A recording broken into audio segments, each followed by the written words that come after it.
바랍니다. 우리 하나님 말씀 한번 보시겠습니다. 하나님 말씀 로마서 3장 10절에서 12절 말씀입니다. 여러분 가지고 계신 교재 있죠? 로마서 3장 10절에서 12절 말씀, 우리 함께 석절 말씀 선포합니다. 함께 갑니다. 기록된 바 의인은 없나니 하나도 없으며 깨닫는 자도 없고 하나님을 찾는 자도 없고 다 치우쳐 함께 무익하게 되고 선을 행하는 자는 없나니 하나도 없도다. 우리는 의인이라는 존재 이 땅에 단 한 명도 없다는 거죠. 그 안타까운 것은 하나님의 백성이 되는데도 우리는 의인이라 불려진 거죠. 이신칭의, 믿음으로 말미암아 의인으로 불려졌다는 것이죠. 그러나 우리는 내적 상태는 여전히 그 죄성이라는 타락의 본성을 가지고 있습니다. 그러나 그것이 성령 하나님과의 동행을 통해 서서히 의인처럼 바뀌어져 가게 되죠. 그 과정을 우리는 겪게 되는데, 아담과 하와의 불순종의 죄로 인해 사망이 이 땅을 지배하는 원리로 들어오게 되었습니다. 사망이라는 것이 지배 원리가 됐다는 말은 내가 그 사망이라는 걸 이길 수가 없다는 겁니다. 죄라는 것을 내가 이길 수가 없다는 겁니다. 죄를 짓고 안 짓고의 그런 통제 능력이 나에게 없다는 겁니다. 그래서 1번 함께 갑니다. 사망, 죽음이라는 것이 사람의 의지와 관계없는 심판 결과로 나타났기 때문입니다. 2번, 어떤 사람도 사망, 죽음이라는 것을, 그리고 그 원인 제공을 한 죄라는 것을 다스리고 이길 힘이 없게 되었습니다. 3번, 더 안타까운 사실은 어떤 사람도 죄 아래에 갇혀 있는 자기 자신을 깨닫거나 하나님의 도움을 구하거나 하나님을 찾고자 하는 마음조차 없다는 것입니다. 그래서 로마서 3장 9절 말씀 함께 갑니다. 그러면 어떠하냐? 우리는 나으냐? 결코 아니라. 유대인이나 헬라인이나 다 죄 아래 있다고 우리가 이미 선언하였느니라. 죄 아래 있다는 겁니다. 그래서 여러분 저를 주목하십시오. 예수를 믿어야 되는 것은 인생에 없어서는 안 되는 유일한 구원의 소식인데도 그것이 들려지는데도 깨달아지지 않는 영혼들이 있을 수 있다는 겁니다. 그 예수를 믿고 천국 가야 되는 것은 불변하는 진리고, 모든 사람, 하나님이 지으신 세상이며 그 가운데 태어난 모든 사람들은 예수 믿고 천국 간다는 이 진리가 당연히 믿어져야 되는데, 제 아래 얼마나 갇혀 있으면 그 진리가 안 믿어지고 들려지는데도 받아들여지지 않는 상태가 있을 수 있다는 겁니다. 물론 이제 그 영적 상태가 이제 끊임없이 성령 하나님의 역사로 중보 기도로 부딪히고 깨어지고 그 사람이 변화되어 주께로 돌아오는 일정 기간이 걸리긴 합니다만은, 특별히 제가 이렇게 이 기도 제목들, 감상금에 잡은 기도 제목들 쭉 같이 기도하면서 보니까 하나님이 그 가족들의 영혼 구원을 위해 이름을 적어놓고 기도하는데, 하나님 반드시 그 영혼들의 심령을 깨부숴 주시고 예수 믿게 하실 것입니다. 그러나 안타까운 것은 이 죄성이라는 게 얼마나 강하면 그 예수 그리스도를 안 받아들인다는 거예요. 또 예수를 믿었다 하지만 오늘 저와 여러분도 마찬가지죠. 이 죄성이라는 게 얼마나 강하면 내 마음이든 정성이든 뜻이든 힘이든 목숨이든 이 모든 걸 다해서 하나님을 사랑하고 그분께 맡겨드리며 그분과 동행해야 되는데 그게 잘 안 된다는 거예요. 그게 잘 안 된다는 거예요. 저도 어렸을 때는, 사역을 초창기 어렸을 때는 참 그때는 애골보골 안달복달 막 난리가 나죠. 아휴, 그 이제 뭐 그땐 중학생들, 고등학생들, 청년들이겠죠. 그럴 때는 이렇게 시간을 보내면 안 돼, 이렇게 살면 안 돼, 이게 나중에 어떤 열매를 맺느냐 하면, 너 지금 만약에 주님도 붙들고 주님도 사랑하고 주님께서 주시는 지혜와 능력으로 공부든 취업이든 이 모든 감당하게 되면 나중에 주님과 동행하게 될 그 어마어마한 자리가 있는데 그걸 놓치는 거야. 뭐 얼마나 애골복골 하겠습니까?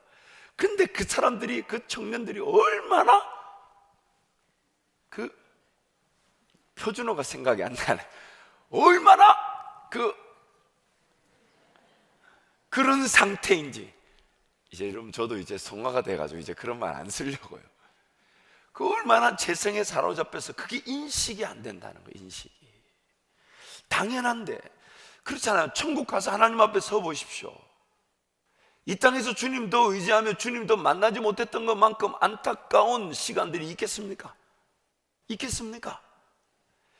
삶을 지나고 보면 그때 내가 주님도 의지하고 그때도 주님도 사랑하고 그때도 주님과 동행했어야 되는다라는 그런 안타까움이 오늘 우리의 신앙을 뜨겁게 만들어주고 기도의 자리, 예배의 자리에 나오게 만들어주는 거 아닙니까?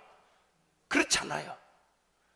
그런데 그것이 안 되는 상태에 있을 수 있다는 겁니다. 왜냐하면 이 죄 아래 갇혀 있는 거예요.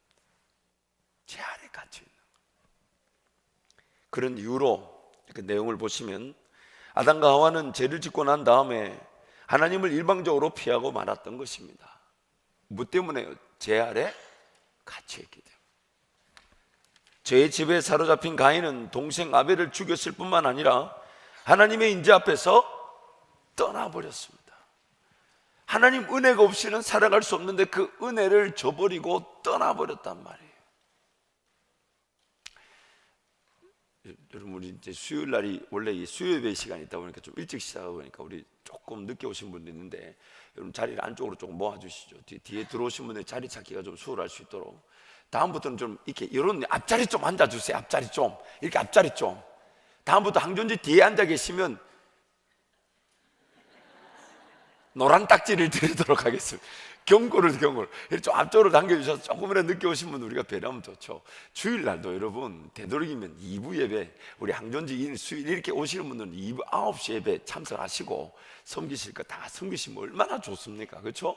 3부 예배 자리 없다 소리, 앞에는 자리 있는데 꼭 뒤에 꼭 그렇게 이렇게 다닥다닥 앉으셔야 되겠어요. 이렇게 지금 오시면, 자, 저 뒤에 계신 분들 안쪽으로 모여드립니다. 안쪽으로 좀 모여드리세요. 안쪽으로. 이렇게 말해도 자기 뒤에 계신 분들, 안 앉으신 분들 뭐 하시? 안쪽으로 좀 바짝바짝 당겨 앉아주세요. 어디까지 했죠? 이게 죄인으로 타락하다 보니까 하나님 은혜가 없이는 살아갈 수 없는데, 그 죄성이 얼마나 강하냐면 하나님 은혜 앞에 인내하지 않고 하나님을 떠나버리더라는 겁니다. 하나님 앞에 숨어버리고 하나님 은혜 없이는 삶이 될 수 없는데, 그래서 아벨을 죽이고 난 가인이 그 아벨을 죽인 것으로 자기 죄책감에 사로잡혀 누군가 나를 위협하고 죽일까 두렵다 하니까 하나님이 결코 그렇지 않다 하며 표식을 주는데, 그러면 하나님 은혜를 구하고 하나님 앞에 끝까지 버텨야 되는 거 아닙니까? 하나님만 바라봐야 되는데 가인이 그렇게 하지 않더라는 겁니다. 여호와 앞을 떠나버리더라는 거예요. 임재를 떠나버리더라는 거예요. 그래서 하나님과의 동행이라는 삶의 가장 중요한 일이, 이 하나님과의 동행이라는 삶의 가장 중요한 일이, 창조되어진 질서 가운데 제일 중요한 이 일이 죄로 인해 두렵고 무서운 일이 되어버렸고 숨어버리게 되더라는 겁니다. 원인이 무엇인지도 모른 채 숨어버리는 인생, 하나님 앞에 달려나오지 않고 자꾸만 자기 방식대로 삶을 살아간단 말이에요. 하나님 은혜로만 산다는 고백이 아닌, 그냥 하나님 은혜 없이도 내가 내 방법 내 지식으로 살 수 있는 양 착각하더라는 겁니다. 거기 사로잡혀가지고 거기에 묶여가지고 인생을 허비하고 낭비하고, 또한 죄책감, 실패, 좌절, 낙담, 낙심, 자기 죄 사로잡혀 전전긍긍하게 되더라는 겁니다. 결국 원인조차 모른 채 헤매는 인생을 위해서는 하나님만이 일하실 수 있는데, 하나님만이 구원의 방법을 알고 계시기 때문에 일하셔야만 합니다. 하나님만이 구원의 방법을 알고 계십니다. 하나님만이 구원의 방법을 알고 계십니다. 그래서 아담과 하와에게 베푸신 구원의 방법이 무엇이었다고요? 아담과 하와에게 베푸셨던 구원의 방법이 무엇이었다고요? 가죽옷이었다는 겁니다. 그래서 첫 번째, 우리 함께 갑니다. 죄로 말미암아 죽음에 처한 자들의 대가는 그들 생명을 대신할 생명이 필요합니다. 가죽옷은 바로 그들 생명을 대신한 동물의 생명이었습니다. 두 번째, 부끄럽지 않았던 것이었는데 부끄럽게 여겨지게 된 그들의 상황, 그들의 필요를 아시고 해결해 주신 것입니다. 여기 잠깐 저를 주목하시죠. 우리도 모르는 사이에요. 뭔가 수치를 끼고 부끄러워하는 것 때문에 고군분투할 수 있습니다. 하나님께 나가면 하나님이 무화과 나무잎이 아닌 가죽옷을 입혀주시고, 우리가 부끄러워하지 않아도 되는데 부끄러워하는 것을 이해해 주시고 가죽옷을 입혀주셨다는 겁니다. 다시요, 우리 죄 때문에 우리가 부끄러워하게 됐지, 원래는 우리는 아무것도 부끄러운 사람이 아무것도 부끄러운 사람이 아니에요. 우리는 떳떳해요. 하나님 앞에서 가릴 게 없는 사람들이에요. 근데 우리 죄 때문에 부끄러움과 수치를 느끼게 되면서 우리가 뭐가 나무잎 같은 것을 가리며 살아가려고 하더라는 겁니다. 그런데 그 가려지지가 않는다는 거예요. 아니, 상식적으로 생각해 보세요. 무화과 나무잎으로 가리시겠어요? 가죽옷으로 가리시겠어요? 안 가려도 되는데 만약 가려야 된다면, 그냥 하나님께 가면 하나님 그분이 우리의 형편을 아시고, 너는 내 자녀고 하나님의 자식인데도 불구하고 내 죄 때문에, 우리 죄 때문에 부끄러워하고 수치하는 우리를 이해해 주셔서 가죽옷을 입혀주시는데, 우리도 모르는 사이에 자꾸 우리 수치와 부끄러움을 가리기 위해 삶을 살아갈 수 있다는 거예요. 고군분투한다는 거예요. 이 정도는 해주고 살아야 돼. 이 정도는 갖추어야 돼. 안 그러면 남들하고 비교해 봤을 때 부끄럽잖아. 이 정도는 내가 나 삶에 조금 채워줘야 돼. 이 정도는 해줘야 돼. 물론 일정 기간 교육기간을 마치고 우리 자녀들이 사회 일선에서 그들의 꿈과 비전에, 그 하나님의 꿈과 비전의 연장선상에서 그들의 직업이든 사업이든 그 인생길이 결정이 돼야 되지만, 그러나 여러분, 때가 되었기 때문에 무작정 대학을 졸업했으니까 취직하러 가라, 돈 벌러 가라, 이건 한번 생각해 봐야 합니다. 조금 늦게 가고 더디게 가더라도 제대로 가야 되는 것이잖아요. 제대로. 왜냐하면 그 제대로 가지 않으면, 지금 이제 50대 중반이 넘어서면 그런 명태라는 것을 피할 수 없는 게 점점 더 심해지게 되는데, 무엇이 안정적이냐? 내가 아닌 나의 영향력, 나의 가치가 아닌 대외적인 직장 상황이나 사회 상황이나 경제 상황이나 나라 상황은 이제 안정적이지 않다는 걸 우리는 너무 잘 알고 있지 않습니까? 그런데 우리 자녀들이 뭔가 안정적인 직장, 여러분 없어요. 이제 그런 거 없어요. 우리 자녀들이 하나님의 사람들답게 꿈을 가지고 비전을 가지고 뭘 배우려고 하고 자기만의 그런 사명의 길을 발견하기 위한 영적 관계, 그리고 영적 관계 위해서 하나님이 그들에게 주시는 기회들, 준비와 훈련과 단련의 기회들, 그 일을 왜 우리가 밀어주고 기도해주고 기다려줘야 되는 것이지. 그게 아니라 시간이 되었으니 너 돈 벌러 가라. 다른 집의 아들은 그렇게 돈 잘 버는데, 아니에요. 그거 다른 집의 애들 돈 잘 버는 거 감사하지만 내 집의 애가 그것 때문에 나가야 되는 이유가 되어서는 안 된다 이 말이에요. 다행히 우리 교회는 그런 부모님이 없는 줄 믿습니다. 여러분 너무 조용히 계셔서 여러분 소리처럼 들리는 거지만 저는 다른 교회 얘기를 하고 있는 것이에요 지금. 다른 교회는 아니고 다른 분들을 얘기하는 거예요 지금. 무슨 말인지 아시겠죠? 우리도 모르는 사이에 뭔가 그 수치라는 기제, 야 이런 거 못하면 안 되잖아, 이런 거 좀 안 하면 안 되잖아. 저도 자녀를 키우다 보니까 많이 내려놓게 돼요. 이 부모의 최대 은혜가 뭐냐? 빨리 내려놓으면 내려놓을수록 부모도 자녀도 둘이 건강합니다. 그래서 저는 우리 자녀들 공부 잘하면 감사하지만 공부 못한다고 해서 거기에 씨름하지 않기로 하나님께 선포하고 결정했습니다. 그리고 누굴 닮았겠어요 그놈이? 어쨌든 저를 닮거나 엄마를 닮았을 거 아니에요. 그런데 보니까 뭐 자기가 안 시켜도 열심히 한다면 최선을 다해서 밀어줘야 되지만 안 되는 걸 그거 어떻게 밀어줘요? 그거를 안 되는데, 아니 앞으로 되겠지요. 되겠지만 싹을 보면 어느 정도 가늠이 되잖아요. 근데도 이제 부모인지라 그 욕심이 있을 수 있잖아요.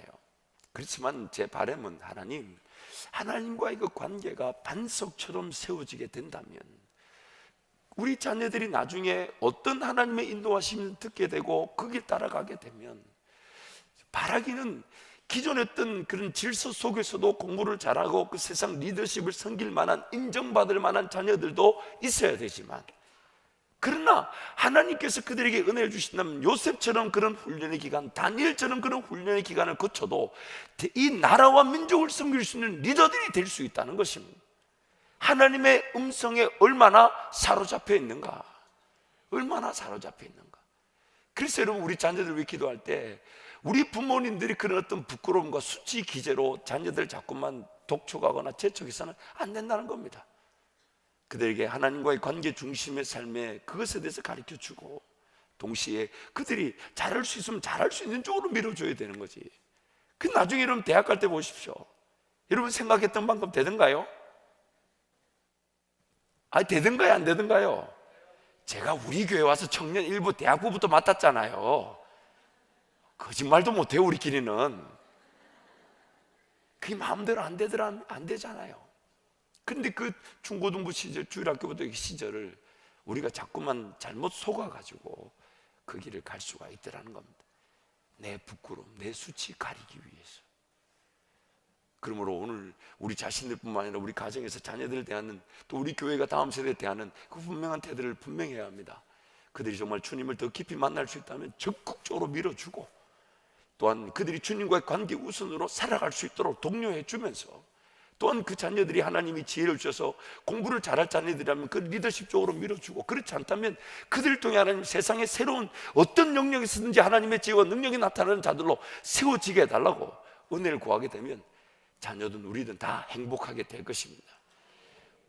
공부의 그런 그 기회들 놓치지 말아야 되지만 그것이 전부라고 여기면 안 되는 겁니다. 안 돼요. 여러분도 자녀를 길러봐서 하지만 오늘 얘기하려고 온 게 아닌데 제 안에 이 장자학교만 생각하면 가슴이 아파요. 그 기도 제목이 있는데, 여러분 이게 공부라는 걸 제가 쭉 보니까요, 한 3%에서 5% 학생들이 이렇게 부모와 다르게 공부를 잘하는 학생들이 있어요. 제가 그걸 궁금해가지고 찾아보니까 한 3%에서 5%라 그래요.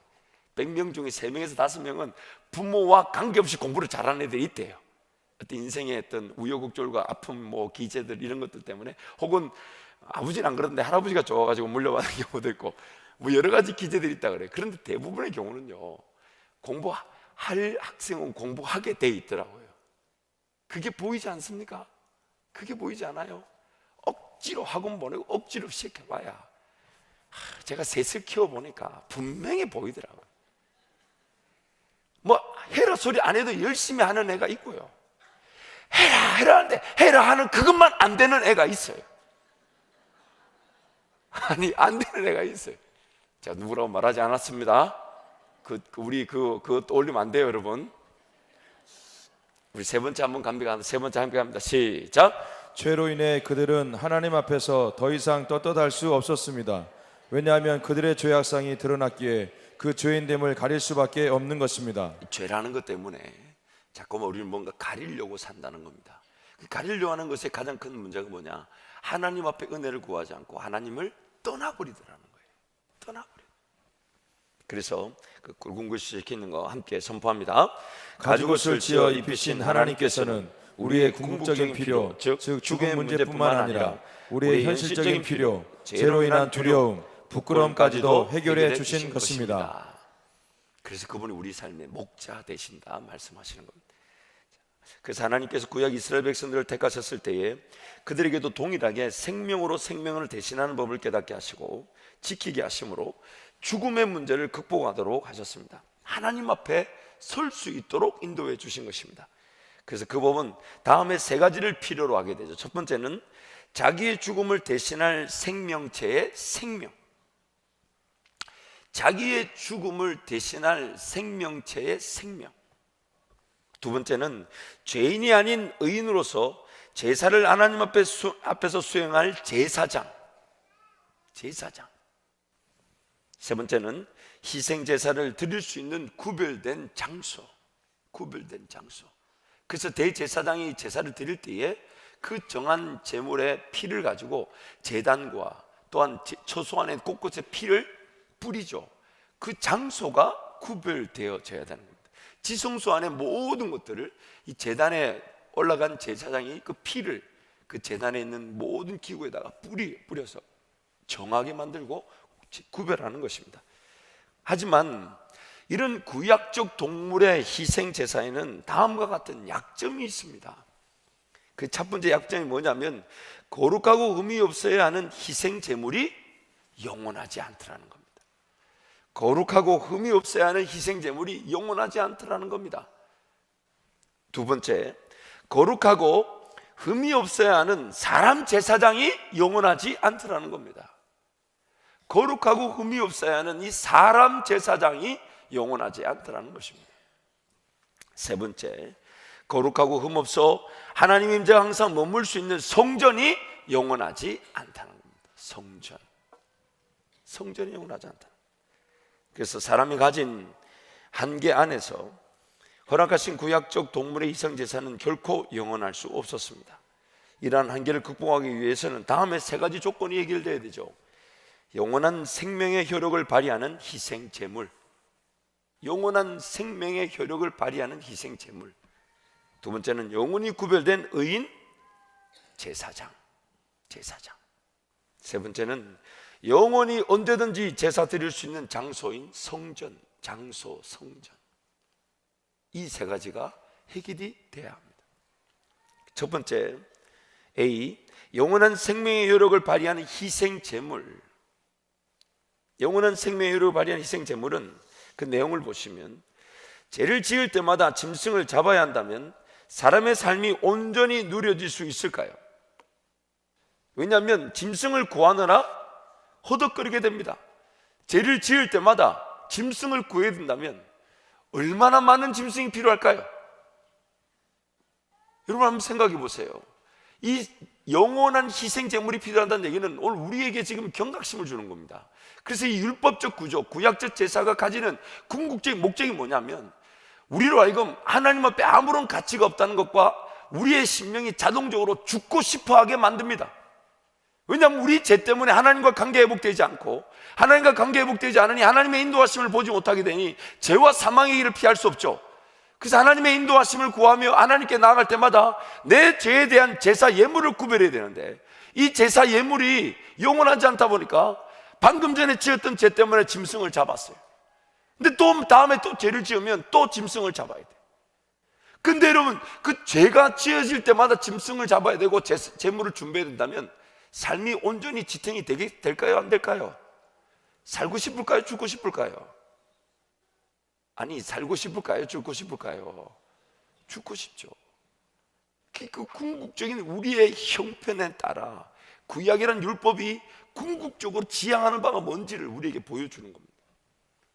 그래서 죄를 지을 때마다 죽음을 대신할 거룩하고 없는 짐승을 구하느라 살면 낭비되고 말 것입니다.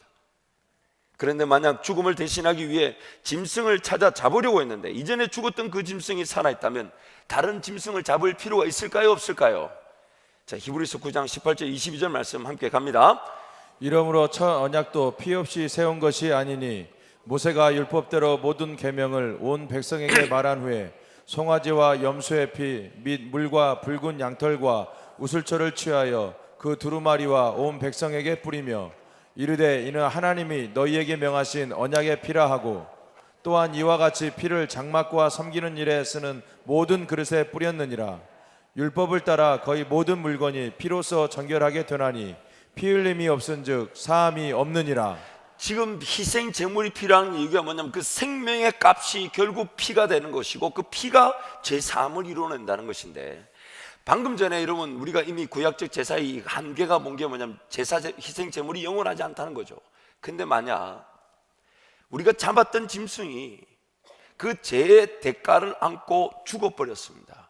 그래서 그 피가 우리를 제사한다 했는데, 그런데 다음에 또 내 죄를 지어서 짐승을 잡으려고 보니까 전에 짐승이 부활을 했어요. 죄의 대가라는 걸 안고, 죄의 대가라는 걸 안고 죽어버리므로 말미암아 끝난 줄 알았는데 그 피가 여전히 살아 지금도 생명의 가치를 만들고 있더라는 겁니다. 그분이 바로 누구십니까? 예수 그리스도. 죽기만 한 게 아니란 얘기예요. 부활을 하셨기 때문에 그분이 부활한 그분의 생명의 피가 지금도 대제사장적 역할뿐만 아니라 희생제물이 되어 주신다는 겁니다. 효력이 영원한 거죠. 왜? 그분이 지금도 살아계시기 때문에. 죄의 대가는 자기가 짊어졌는데, 다 졌는데 죽음으로 끝난 게 아니라 부활해서 그 부활이 영원하더라는 겁니다. 그래서 다른 짐승을 잡을 필요가 없는 것이에요. 두 번째로 우리에게 필요한 것은 영원히 구별된 의인 제사장이죠. 거룩하고 흠없는 짐승이 준비되었다 할지라도 거룩하고 흠없이 구별된 의인 제사장이 없다면 그 누구도 하나님 앞으로 나아가 제사를 드릴 수 없습니다. 그 어떤 죄인도 하나님 앞에서 용납될 수 없기 때문인데, 자신의 죄 문제가 다스려지지 않고서는 하나님 앞으로 나아갈 수 없는 것입니다. 하지만 태어날 때부터 죄인이 아닌 의인으로 태어난 사람이 있다면 어떨까요?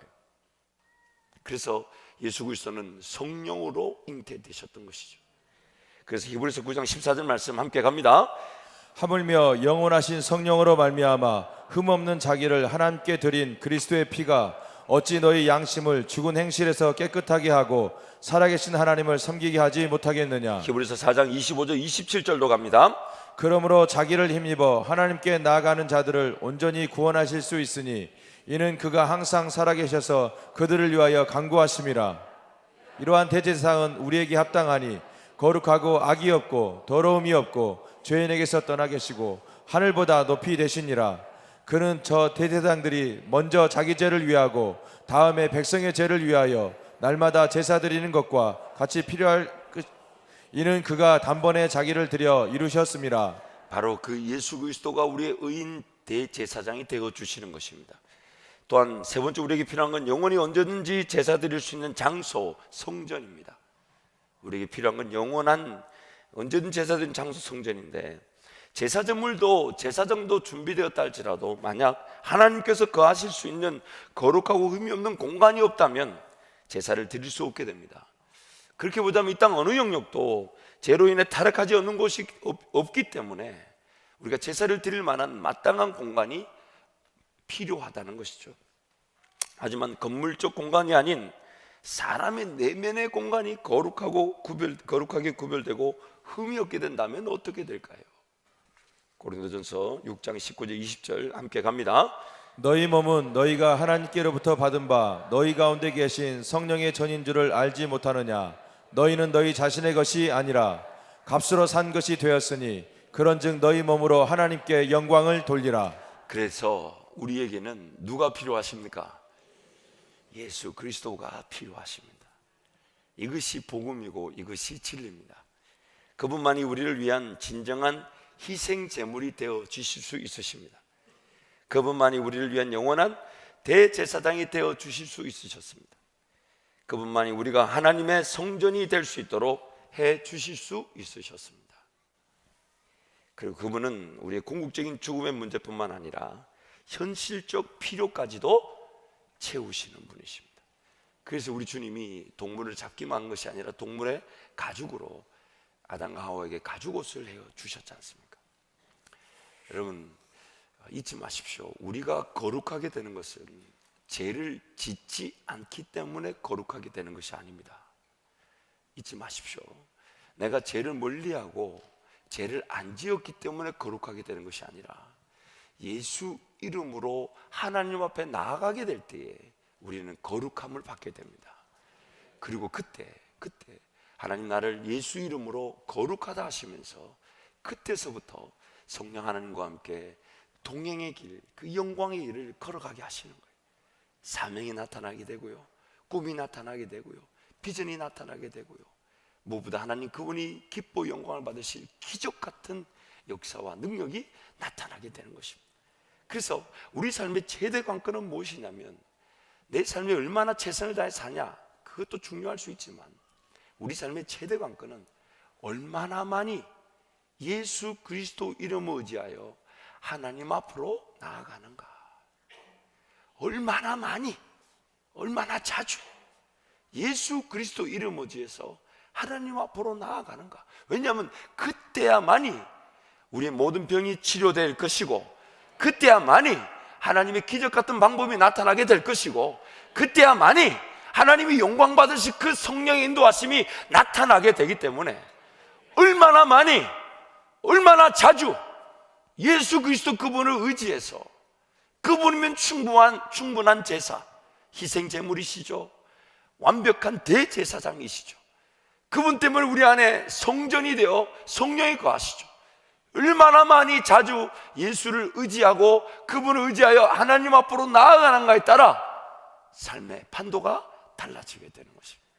거기서 우리의 능력이 나타나게 되는 것이고, 거기서 우리 하나님의 일하심을 보게 되는 것입니다. 이 시간 한번 통성으로 기도하겠습니다. 여러분 잊지 마십시오.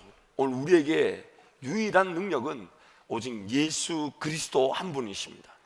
예수 그리스도 한 분이십니다. 그분 때문에 우리가 살아갈 이유를 얻게 되었고, 그분 때문에 오늘 우리는 살아갈 능력을 얻게 되었고, 그분 때문에 우리가 하나님 앞에 서게 되는 날 우리는 영원한 천국에 들어가게 되는 것입니다. 뭔가 내가 거룩하게 살기 위해 죄를 덜 지었다, 열심히 헌신하기 위해 물질을 벌어들였다, 그 모든 것들도 결국 성령 하나님 우리에게 베푸신 은혜로 나타난 것이라면 오늘 내 삶의 최대 관건은 내가 예수 이름 의지하여 얼마나 하나님 앞에 나아가는 것인가, 내가 예수 이름 의지하여 얼마나 하나님 은혜를 구하는가, 내가 예수 이름 의지하여 얼마나 하나님께 예배하고 찬양하며 그분의 인도하심을 사모하는가, 거기서 우리의 삶의 모든 내용이 달라지게 되는 것인데, 이 시간 주님 잡고 기도할 때 하나님, 날마다 예수 이름만이 자랑되어지게 하여 주옵소서. 날마다 예수 이름만을 의지하게 하여 주옵소서. 예수만을 자랑으로 삼고 그분만을 예배하며 그분 이름 의지하여 하나님 앞에 나아가 성령 하나님과 동행하는 삶이 되게 하라고 주님 찾고 함께 기도합니다.